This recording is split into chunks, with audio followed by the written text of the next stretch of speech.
വണ്ടി ചെല്ലാത്തടത്ത് വീടും ഒന്ന് വെച്ചന എന്നെ കൊല്ലം കൊണ്ടുപോകാൻ തുടങ്ങിയത്. അല്ലേലും ഇലക്ഷൻ ആകുമ്പോ ഞങ്ങളെപ്പോലുള്ളവർക്ക് വെയിറ്റാ. ഇലക്ഷൻ കഴിഞ്ഞാലോ പിന്നെ ഇലക്ഷൻ കഴിഞ്ഞാൽ പിന്നെ നിങ്ങൾക്കാ വെയിറ്റ് നേതാക്കാൻ നടുപോയി. അപ്പച്ചന് കാണുന്നല്ലോ നല്ല വെയിറ്റാ. അയ്യോ അപ്പച്ച എന്താ വേണം?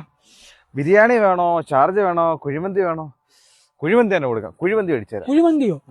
എന്നെ എന്നിട്ട് വേണം എന്റെ കുഴി മാന്ത. ഒരു 100 മീറ്ററോടെ പോയി കഴിഞ്ഞാലേ കിടക്കുന്ന വണ്ടിയാന്നറിയാ, ബെൻസാ. ബെൻസ്. ബസ്സിന് പോയതിനാ പിന്നെ എനിക്ക് ബസ്സല്ല, കൂടിയ വണ്ടി ബെൻസ്. ബെൻസോ?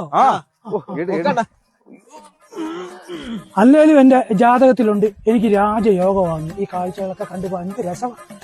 അയ്യോ ഈ അപ്പച്ചൻ എന്ത് ഇവിടെ ഇരിക്കുന്നത്? വോട്ട് ചെയ്തില്ല? മോനെ ഞാൻ രാവിലെ 7 മണിക്ക് വോട്ട് ചെയ്തതാ. വൈകുന്നേരം 7 മണിയായി. ഇതുവരെ കൊണ്ടുപോയിട്ടില്ല? ഇല്ല.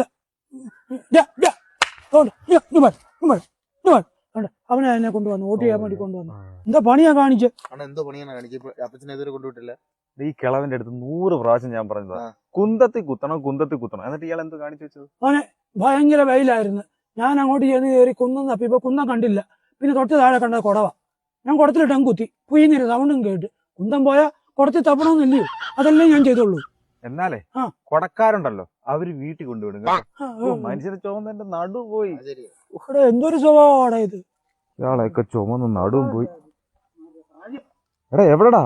അയ്യോ അണ്ണാ, ഞാൻ ഇവിടെ എന്താ? എടാ ഒരു രാവിലെ ഒരു സാധനം കൊണ്ടുവച്ചത് നിനക്ക് ഓർമ്മയുണ്ടോ? തിരിച്ചുകൊണ്ട് ആക്കണ്ടേ? എടാ 6 മാസം കഴിഞ്ഞ് അടുത്ത ഇലക്ഷൻ വരുന്നത് ഇവരൊക്കെ ആവശ്യമുള്ളതാ. നീ എന്തുവാ ഇവിടെ ഉണ്ടോ? ഞാൻ വാ വാ. അയ്യോടാ, അങ്ങനെ ബെൻസിൽ കയറാൻ പറ്റി. എന്റെ ആഗ്രഹം സാധിക്കില്ല. ഞാൻ അടുത്ത ഇലക്ഷനും ബെൻസിൽ കയറാം. ചവിട്ടി വിടാം അങ്ങോട്ട്.